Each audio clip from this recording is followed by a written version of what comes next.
नमस्कार, मैं चंद्रशेखर जोशी, देवभूमि टुडे में आपका स्वागत।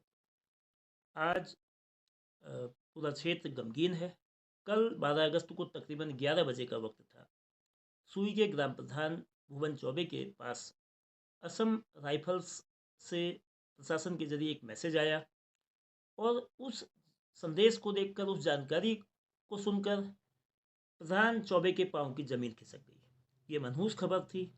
असम राइफल्स के जवान गुणानंद चौबे की गोली लगने से मौत।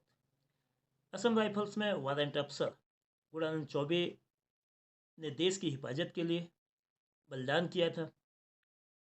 असम राइफल्स अर्धसैनिक बल, जिसकी जिम्मेदारी भारत म्यांमार सीमा की रखवाली और हिफाजत के अलावा पूर्वोत्तर भारत के साथ ही जम्मू कश्मीर में जो सीमा सुरक्षा है, आतंकवादी विरोधी और कानून व्यवस्था को बनाए रखने का जिम्मा है। इसी जिम्मेदारी को निभाते हुए कल 12 अगस्त की तड़के तकरीबन 3:45 बजे असम राइफल्स के वारंट अफसर गुणानंद चौबे शहीद हो गए। उग्रवादी हमले में लोहाघाट के जो सुई गांव है उसके वो निवासी हैं। तो गुणानंद चौबे की शहादत से परिवार में मातम, क्षेत्र के लोग भी गमगीन हैं, समूचे जिले में शोक की लहर है। उनका अंतिम संस्कार दिल्ली में होगा, ऐसा कहा जा रहा है। इससे पहले कि हम सुई के ग्राम प्रधान भुवन चौबे से पूरे मामले की जानकारी लें, ये जानना जरूरी है कि अशांत मणिपुर के जो हालात हैं वो कितने चिंताजनक हैं। मणिपुर में पिछले साल से खासतौर पे जो दो जातियों के बीच, जो असम जो मणिपुर के मूल निवासी हैं मैतेई और कुकी आदिवासी जनजाति समुदाय के बीच पिछले साल से जाति हिंसा हो रही है। और अब हालात में ज़रूर कुछ सुधार हुआ है, लेकिन मरने वालों की संख्या लगातार बढ़ी है। ये तादाद 250 से ज़्यादा है और 60,000 से अधिक लोग विस्थापित हो चुके हैं। मारे जाने वालों में जो सुरक्षा में जो लगी एजेंसियां हैं, उनके जवान भी शामिल हैं। और इस असम राइफल्स की घटना के अलावा इस साल जो चंपावत जिले के लोहाघाट क्षेत्र और आसपास में ही 5 फौजी या अर्ध सुरक्षा बल के जवानों की मौत हो चुकी है, जिसमें 2 फौजी हैं और 3 जवान अर्ध सुरक्षा बल जो ग्रिफ, बीएसएफ और असम राइफल्स के हैं। सबसे पहले 21 मार्च 2024 को ग्रिफ के जो हवलदार थे देवकी नंदन पचौली, उनके अरुणाचल प्रदेश में हृदय गति रुकने से मौत हुई थी। वो लोहाघाट के प्रेमनगर पाटन के रहने वाले थे।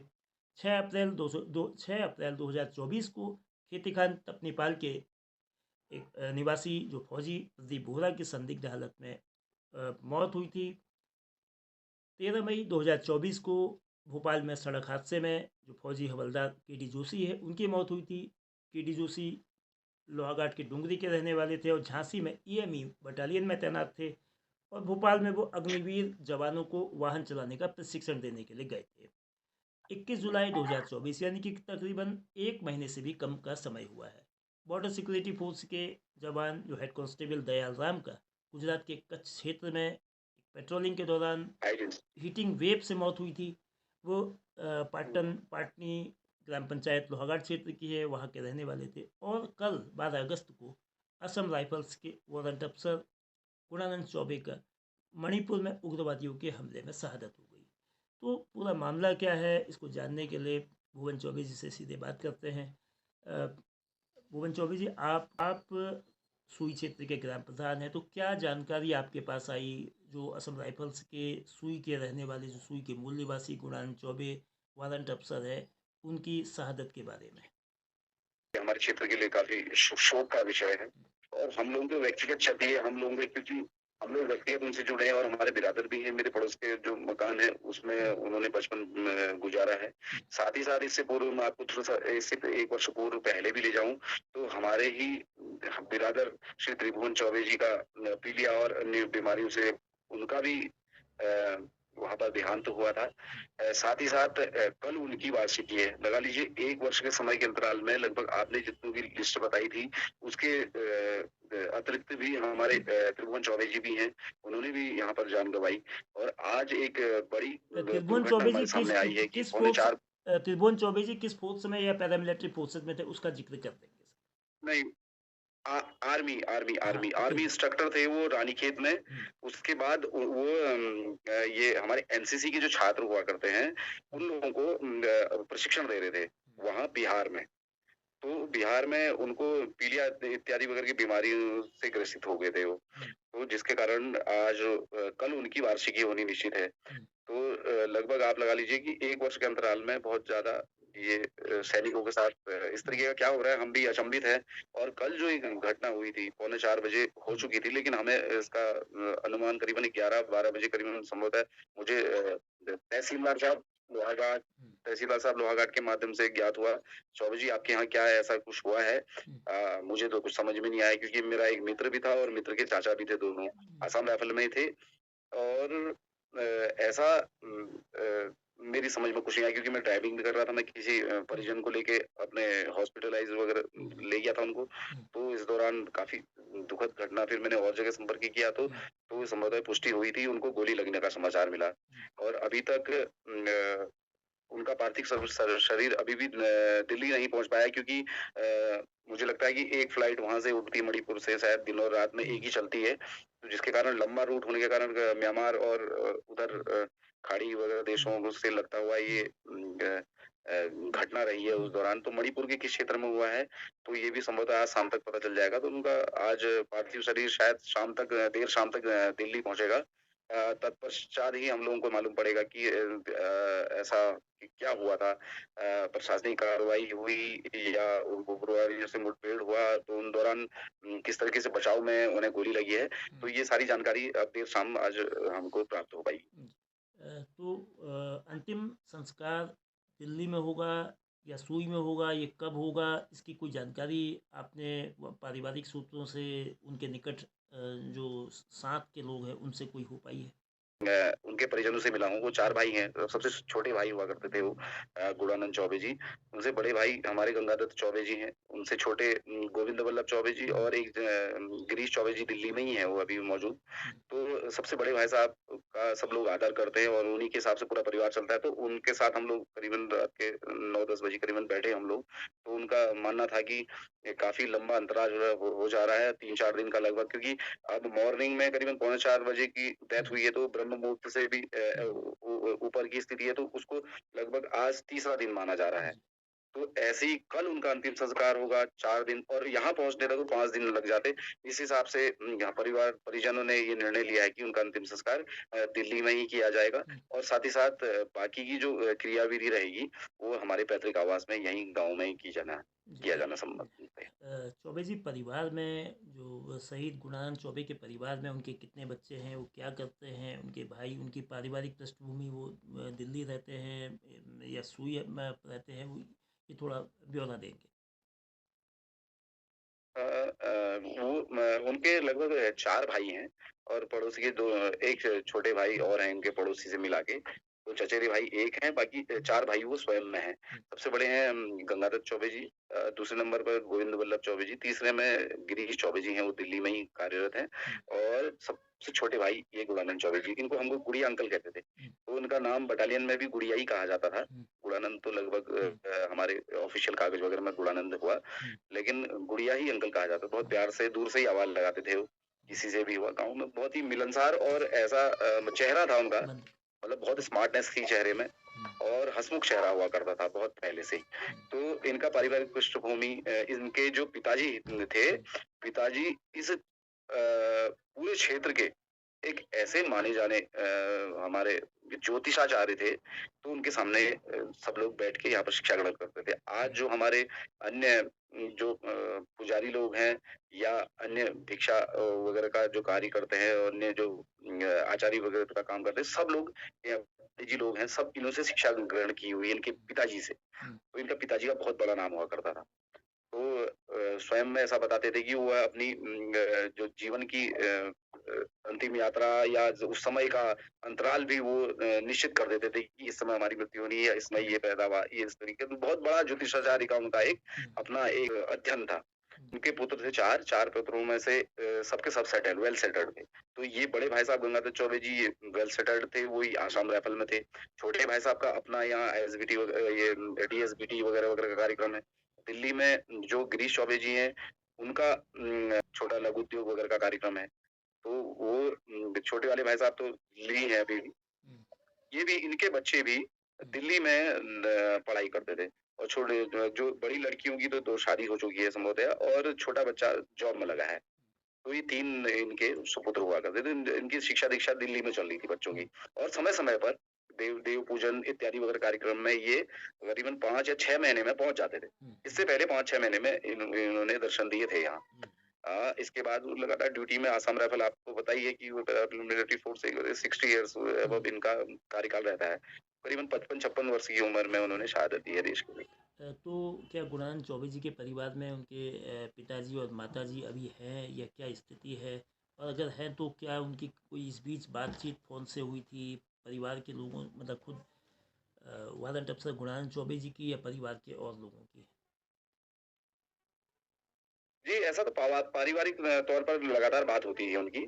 उनका ग्रुप चैटिंग वगैरह हुँ, आपस में चलता रहता है आज भी क्योंकि आजकल आपको पता है कि ग्रुप के माध्यम से हम लोग एक फैमिली हुँ, में हुँ, वो बना लेते हैं, परिवार का एक ग्रुप बना लेते हैं, तो सारी हुँ, जानकारी हम लोग उसी में एकत्र करते हैं। हाँ, भैया कौन क्या है, किस तरीके से हुँ, कैसे रह रहा है, जीवन यापन अपना कैसे कर रहा है, तो वो उनका डेली का रूटीन होता था। जैसे मेरे परिवार में जितनी मेरी भाई-बहन हैं, हम लोग आपस में हमने ग्रुप बनाया हुआ था, तो आपस में दुख-सुख बाँट रहे। ऐसे ही उनका भी आपस में एक ग्रुप हुँ, बना हुआ था, तो बस डिस्कशन करते रहते थे। हुँ, तो इनका तो जो बचपना था यही हमारे गाँव में ही बीता है, बहुत अच्छी तरह से बीता। तो इन्होंने 10 हाई स्कूल, इंटर वगैरह की जो भी परीक्षा है यहाँ से पास करने के बाद आसाम राइफल में इन्होंने ट्रायल दिया है। तो वहाँ वो निश्चित तौर पर उन्होंने अपना पास होके अपनी सेवाएँ देश के जी, लिए समर्पित की हैं। जी।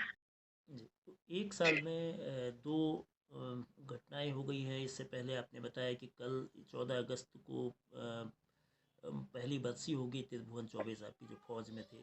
जी, बिहार में उनकी जी, मौत हुई थी और आज ये 12 अगस्त के बाद ये एक दुःख की घड़ी, एक शहादत की घड़ी परिवार के लिए कितनी बड़ी क्षति है? इस इलाके के लोगों के लिए क्या इस जो वहाँ के इस समय की स्थिति कितनी है? कैसे लोग वहाँ रिएक्ट कर रहे हैं?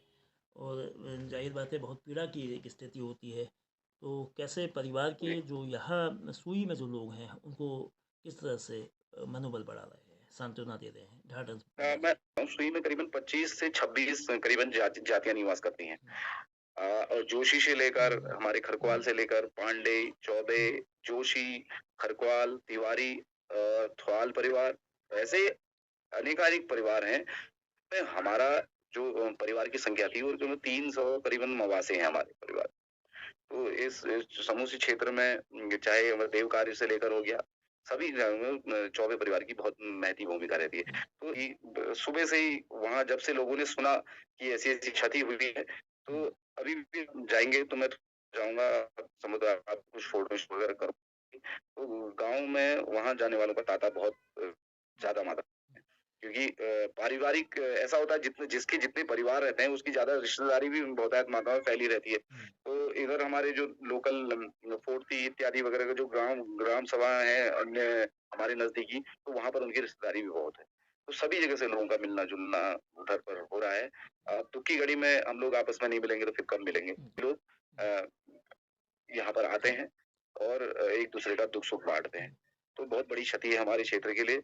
मैं खुद बहुत व्यथित हूँ क्योंकि मेरा प्रधानी तो अलग रिलेशन है, लेकिन मेरे व्यक्तिगत बहुत अच्छे संबंध रहे हैं क्योंकि मेरे बगल वाला मैं जहाँ पर अभी बैठा हूँ, मेरे बगल वाला मकान उनका ही है।